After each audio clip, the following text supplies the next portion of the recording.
Hi, welcome back. We're in the middle of the Gnostic Myth from the secret book of John, written at the beginnings of Christianity. We left off in the last session with the psychical creation of Adam by the angels and the demons.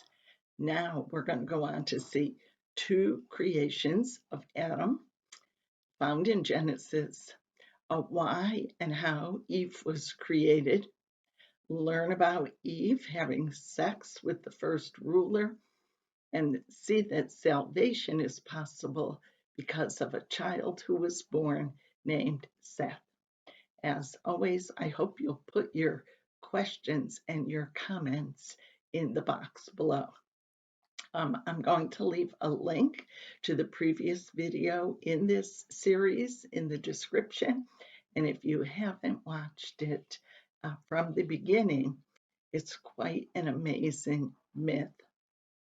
Well, Yaldabaoth, the son of wisdom, or Sophia, is sometimes called the first ruler.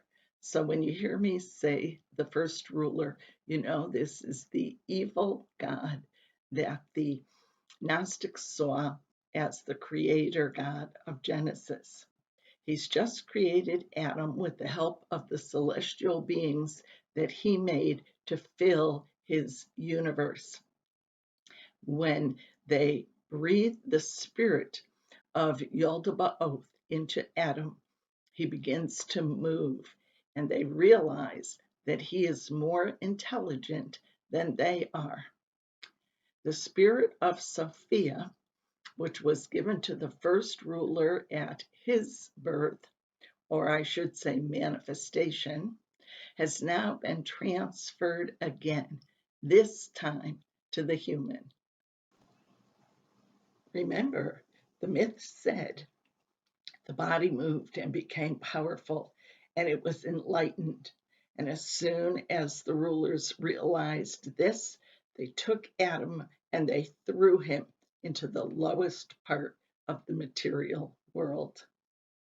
Well, the invisible spirit saw this and sent help for Adam, a helper called enlightened insight. And sometimes this helper is called afterthought. Insight is going to teach Adam and restore him to his fullness and teach him the way to ascend to the heavenly realms. But this insight shines from Adam, shines forth through his psychical being, and the demonic rulers see it. And so they make for Adam a body of earth. Let me quote: the rulers brought Adam into the shadow of death so that they might produce a figure again from earth, water, fire, and the spirit that comes from matter. That's from the spirit of the ignorance of darkness. And Adam became a mortal person. Well, they put Adam in paradise and they showed him the tree of life. Now, Orthodox believers believed that this was the tree of eternal life with the invisible spirit, or since they don't call it the invisible spirit, with the eternal God. And people today believe that this eternal life is in some kind of spiritual realm. But the Gnostics saw this tree as a trap. It was meant to destine Adam to eternal life in a physical body that was filled with ignorance. And so, to save Adam from his fate, either the Barbelo, the second person of the Gnostic Trinity, or Jesus came to the garden in the form of an eagle.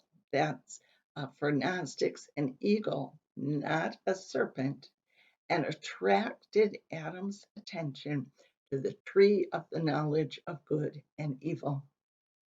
Adam disobeyed the first ruler and ate of the fruit of the tree of the knowledge of good and evil, and he could now discern good from evil. Enlightenment was hidden inside Adam, and Yaldabaoth wanted to take it from him. He wanted to recover the power that had passed on to Adam when he made a deep sleep fall upon Adam. I quote again, "This sleep was the loss of sense. I will make their minds sluggish, that they may neither understand nor discern." And so while Adam is in this sleep, the first ruler is going to attempt to take back the power that he has lost. So then the first ruler took some of the power that he had put into Adam from him, and with it, he created the woman Eve. But then enlightened insight entered Eve. And when Adam awoke, he was able to see it even more clearly. He recognized this power within her as that which had been in himself, and it caused him to say, "Bone of my bone and flesh of my flesh." Well, when the evil Yaldabaoth saw what had happened, he cursed the earth. He defiled Eve. That means that he raped her. And their intercourse produced two sons. The Gnostics believed them to be Elohim and Yahweh, which he called Cain and Abel. Now, the idea of sex between humans and gods seems pretty impossible for us today, a very primitive belief. But in the ancient world, this was quite a common part of people's mythology. And although Christians like to think that their Bible is different than the pagan myths, we find right in the book of Genesis, chapter 6, where sons of God marry the daughters of men and produce Nephilim, the men of renown. And we'll study more about them in a later video. This is how sex is introduced into humanity through the first ruler. Now, Gnostics have a problem with sex because it produces mortal bodies and therefore disperses the divine power, and among more people trapped in bodies, and they don't understand their true self, and they live in ignorance. And it's one of the things that makes the world evil for Gnostics. Now, sex isn't all bad, because Adam and Eve produce another son named Seth, who is the carrier of pure light to his descendants. Some Gnostics believe that there's a special group of humans who descend from Seth and who carry the seed of perfection. And sometimes they call them Sethians, and sometimes the perfect. Well, the evil first ruler will have none of this. Let me quote again. "The human beings were made to drink the water of forgetfulness by the first ruler, so that they might not know where they had come from." So this section of the myth ends here. Humans, banished from paradise, begin to inhabit the rest of the earth. Now, just one more thing I want to mention. The Gnostic explanation of Genesis chapter 6 that I mentioned before with the Nephilim is this, that Yaldabaoth encouraged his spiritual creatures that he had created to interbreed with the human women, producing a generation of powerful giants. And these offspring taught humanity all kinds of evil. So this is the source of human sin for the Gnostics.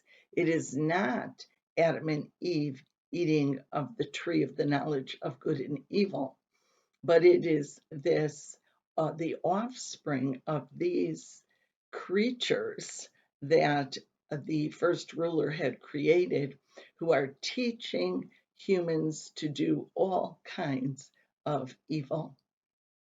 And it became so bad that humanity must be destroyed in a flood.